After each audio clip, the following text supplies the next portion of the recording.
Hello, Tom Benjamin, landscape architect with Wellnesscapes Design at our Arlington, Mass. Ravine project. This is the upper site, and the lower site is that dark green house down below there.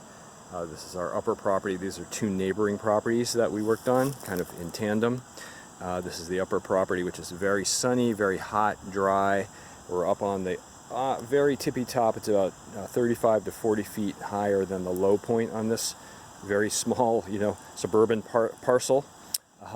And we're on some rock outcrops, and you can see native grasses and almost like a Cape Cod type of ecosystem at the top, where it's hot and dry with pitch pine and little blue stem grass and things like that. And on the tops of the rocks, there's actually cactus. Right kind of in the middle of the frame here is eastern prickly pear cactus and sedums growing. It's been a very hot, dry summer. Everything's doing great. Up on the top here, this real hot, dry area, but then as you go down lower, there's a stream corridor that actually connects the two properties, the upper and the lower properties together. This upper one is much more out in the sun. We've got a lot of things like swamp milkweed growing along there, and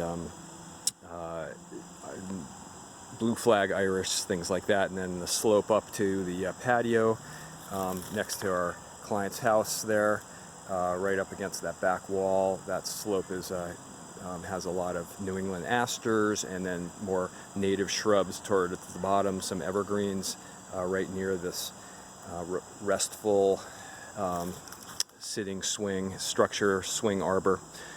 So it's quite a diverse mix, lots of pollinators here all the time, and things are growing in really well. This went in about a little over 2 years ago and has filled in real nicely.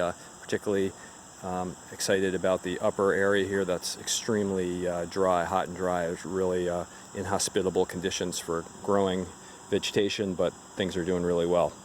So we'll be back soon to talk about this again. Thanks.